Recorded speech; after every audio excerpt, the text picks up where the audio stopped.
আসসালামু আলাইকুম এভরিওয়ান, কেমন আছেন সবাই? আশা করি খুবই ভালো আছেন। আমিও ভালো আছি। আজকে আবারও আপনাদের সামনে নতুন একটা রেসিপি নিয়ে চলে আসলাম। তাহলে চলুন কথা না বাড়িয়ে শুরু করি মূল রেসিপিটা। এখানে আমি 1 কেজি পরিমাণ চিনি গুঁড়া চাল ধুয়ে পরিষ্কার করে নিয়েছি, আর এখানে 1 কেজি পরিমাণ গরুর মাংস ধুয়ে নিয়েছি।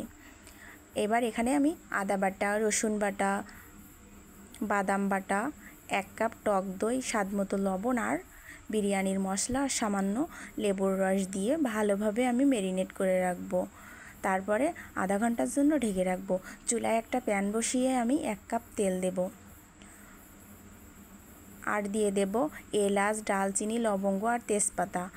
তেলের সাথে ভালোভাবে মিশিয়ে নিয়ে এবার দেব আমি 1 কাপ পেঁয়াজটা ভালোভাবে আমি মিশিয়ে নিয়ে এখানে যতক্ষণ পর্যন্ত পেঁয়াজের কালারটা ব্রাউন না আসবে ততক্ষণ ভেজে নেব। তারপরে দিয়ে দেব ম্যারিনেট করা মাংসটা ভালোভাবে আমি পেঁয়াজের সাথে মিশিয়ে নেব। তারপরে এবার এখানে দিয়ে দেব আমি সেই বাটিতে 500 গ্রাম মতো দুধ দিয়ে মাংসটা পুরো দুধ দিয়েই কষিয়ে নেব। এবার নেড়ে চেড়ে ঢেকে দেব। অনবরত ঢাকনাটা উঠিয়ে আমি নেড়ে দেব, না হলে তলায় লেগে যাওয়ার সম্ভাবনা থাকবে।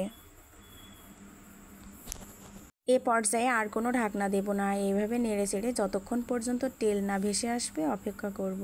তো এই পর্যায়ে তেল ভেসে আসলে আমি সব মাংসগুলো তেল ঝরিয়ে উঠিয়ে নেব।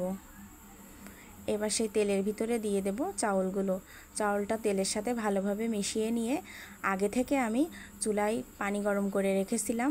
চাল যতটুক পানির পরিমাণ তার থেকে বেশি দিয়ে আমি 1 চা চামচ গুঁড়া দুধ দিয়ে আর কয়েকটা কাঁচামরিচ দিয়ে কিছুক্ষণের জন্য ঢেকে দেব।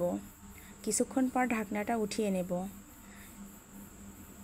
এখানে দিয়ে দেব সেই কষিয়ে রাখা মাংসগুলো দিয়ে ভালোভাবে আলতো হাতে নেড়ে নেব। তারপরে এখানে দিয়ে দেব কিছু পেঁয়াজ বেরেস্তা আর কিশমিশ দিয়ে আমি দমে ঢেকে রাখবো কিছুক্ষণের জন্য। তো কিছুক্ষণ পরে উঠিয়ে দেখাচ্ছি বিরিয়ানিটা কতটা পারফেক্ট হয়েছে।